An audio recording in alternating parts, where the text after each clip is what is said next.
there, everyone. Welcome back to On the Flip Side. My name is Adam Shawalker, your host, and today we're going to be checking out this new Megadeth single, Night Stalkers. This is now the second single that is dropped for the new album, The Sick, the Dying, and the Dead. I didn't cover the first track, We'll Be Back, mostly because I was too stoked on it to the point that I forgot. And in reference to that song, I thought it was pretty good. You know, I think Megadeth has been doing this kind of weird return to form thing, and you know, that's not a bad thing. And I say weird only in that they're kind of pulling a little bit too closely from some of their back catalog. I mean, a lot of like the format and a lot of like the structure from We'll Be Back comes like right off of Good Morning Black Friday off of P-Cells, which is like something that they had already reused a little bit on Dystopia. Specifically, I think they used that on a Fatal Illusion, and probably a few of the other tracks on there too. So it was good. I do like it. I am continuing to enjoy that track. I initially,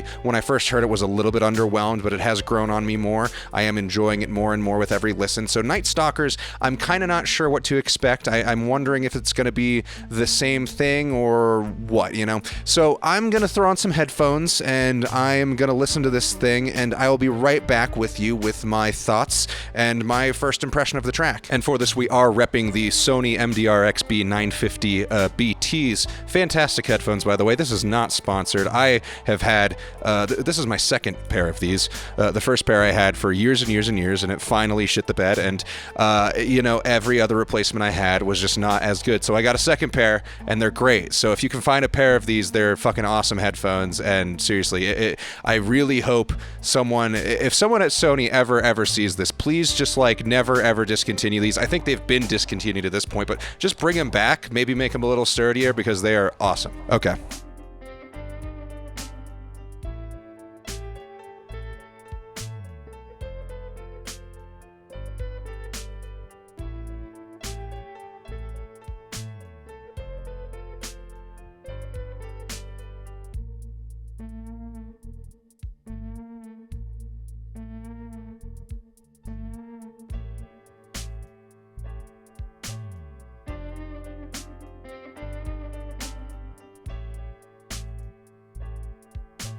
Wow, that was really fucking good. A lot better than I was expecting. Like, I wasn't anticipating it being bad, but I was worried that on the first single that they had dropped that maybe, you know, they had kind of cherry-picked a track that had maybe some of the better vocal takes and maybe some more intricate guitar solos, but definitely Night Stalkers, pretty solid follow-up. I'm still going to have to check out the video because I know the videos that they're doing for this whole run, they're doing like 3 parts or something for some overarching story that goes with We'll Be Back, then Night Stalkers, and then some other track. But no, I enjoyed that quite a bit. I really fucking like the Ice-T feature. That was insane. Like, Ice-T has kind of always sounded like Ice-T, but like, you know, you listen to like fucking any Ice-T track or NWA or whatever, like, fuck, he sounds so good. They really utilized him well. I kind of wish they had maybe gotten a little bit more from him, but with how the song was structured and paced, I think it was pretty cool. I liked that he was kind of like, you know, like maybe a story element for the song. I do think the main riff is really good, but it is kind of beaten into the ground by the end of the track. I mean, this is a 6.5 minute long song. It's like if Holy Wars had like the like that, but like for the whole song with maybe like an interlude here and there, but like it's like if that was overused, which would be kind of weird, but I do think it is still very good. The drums are insane. I love the end of the track with the bass break. You get to hear some of the recorded work that Steve DiGiorgio did for these sessions, which I was stoked on. Sounds very good. Dave's vocals, like I was saying, are impressively good. There's no way the guy didn't take some kind of vocal rehab or like vocal lessons like between Dystopia and this new album. Like, there's Dystopia's vocals are better. Like, they were better than Super Collider. They're definitely better than 13. They were certainly lacking in variety. I do think that on this track, or on these past couple of singles, there has been a lot more in the way of, like, just delivery that caught me off guard. Like, there were moments in this track specifically, like the whole, like, cascading vocal thing he does kind of towards, like, the beginning of the track, which I was just not anticipating him being able to do anymore.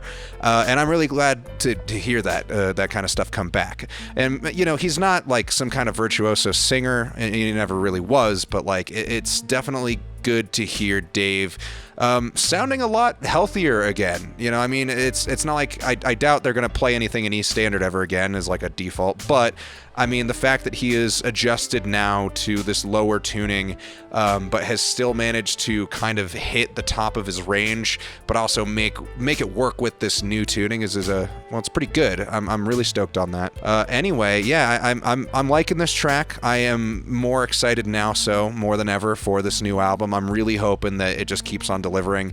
I mean, what we've been hearing so far, this might be one of the best, like, late era Megadeth records. I mean, personally, you know, Dystopia has aged not so well, in my opinion. I think a lot of that album it's like the fans' idea of, like, a return to form. It's like what the band thinks the fans want, like, at a very simple base level. There's not too much experimentation. They're not really pushing the envelope past, like, how do we make, like, a return to form thrash album. This, it feels like they've kind of gotten more comfortable. It seems they're kind of hitting on an even heavier, more brutal edge than before. I mean, there's, like, stuff off of this track and off of the last track that were giving me, like, some very strong death metal vibes, mainly in the drum department, and the rhythm section in general is just a lot more pounding, a lot more heavy. Yeah, I think that the track is solid. We'll have to see what happens next. I'm really hoping that the rest of the album follows through with just this level of quality. I was a little bit worried that some more material